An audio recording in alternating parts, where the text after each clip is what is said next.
In recent days, a series of concrete events occurring in different geographical and pastoral contexts is contributing to the delineation of an ecclesial framework that appears increasingly fragmented. These are not polemical declarations or ideological positions, but verifiable events that, read together, reveal a church traversed by profound lines of tension, still lacking a visible synthesis. In Krakow, Poland, Bishop Athanasius Schneider publicly celebrated Mass according to the traditional Roman rite in the Church of the Immaculate Conception, assisted by the priestly fraternity of St. Peter. The gesture, legitimate in itself, takes on a meaning that goes beyond the liturgical dimension. Schneider is not a neutral figure in the ecclesiastical debate.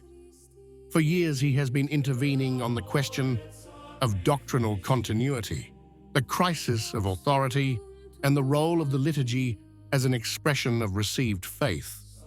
At a time when the celebration of the traditional rite is still subject to restrictions and divergent interpretations, its public presence in Eastern Europe appears as a clear signal, addressed not only to the faithful, but also to the decision-making levels of the Church. A few days later, in Warsaw, the same bishop held a conference dedicated to the challenges and hopes of the Church under the pontificate of Pope Leo XIV. Here too, the relevant factor is not so much the explicit content of the intervention, but rather the context.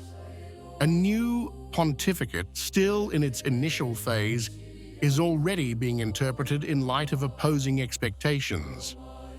On the one hand, the demand for continuity and clarity. On the other, the push towards new pastoral practices. The fact that such reflections are being publicly exposed by a figure like Schneider indicates that the debate is no longer underground. Meanwhile, in Argentina, an episode of a different nature has raised equally significant questions. In the Diocese of Corrientes, a priest celebrated a marriage on January 28th after consulting Archbishop José Adolfo Larragan, who determined that there were no canonical impediments based on the biological sexes of the parties. The clarification is essential. One of the two people involved is a biological man who presents himself publicly as a woman, while the other is a biological woman who presents herself publicly as a man. It is precisely this distinction that led the diocesan ordinary to consider the marriage valid from a strictly canonical point of view. However, the issue is not limited to an abstract assessment of legal requirements. During the celebration, and in official documents, the names publicly adopted by the parties were used, and not those resulting from the baptismal certificates, which also contained the original names. The priest conducted the entire rite using these names, a choice that was later praised by one of the interested parties as a sign of respect. Photos and videos of the ceremony were shared by local media and social media platforms, transforming a sacramental act into a matter of public concern. Here, a key issue emerges that goes beyond the individual episode. Church registers are not simple administrative tools, but legal acts that produce effects over time. The use of names other than the baptismal ones, even without formally modifying the sacramental data, introduces a practical discontinuity that raises questions about the coherence between principle and application. It's not a question of intentions, but of precedents. And in the life of the Church, precedents matter. While these events were unfolding locally, preparations were underway in Rome for a meeting that was destined to have a much broader impact.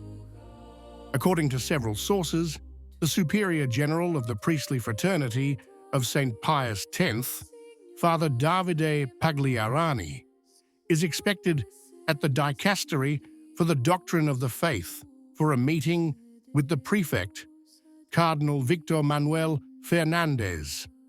The news took on greater weight when the possibility emerged that two bishops of the society, Bernard Fallet and Alfonso de Galarreta, would also participate in the meeting.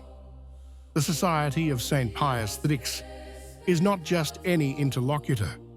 Founded in 1970 by Monsignor Marcel Lefebvre, it has had a complex relationship with Rome. It was marked by the breaking point of 1988, when episcopal consecrations without papal mandate produced a canonical fracture of historic significance. Since then, the relationship has been characterized by attempts at rapprochement, partial concessions, and a legal situation described as irregular. In recent months, however, rumors have resurfaced regarding the possibility of new episcopal consecrations without a mandate, an eventuality that, according to canon law, would automatically entail very serious consequences. It is in this context that the meeting with the dicastery for the doctrine of the faith should be read. The presence or absence of Bishops Fallet and de Galarreta is not a formal detail. It signals the level of dialogue reached.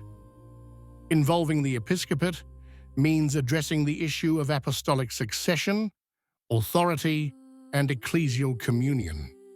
The risk of a new fracture is not evoked out of alarmism, but out of historical memory.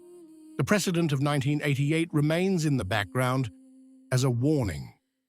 Every step in this phase is interpreted in light of that ecclesial trauma, and every silence is interpreted.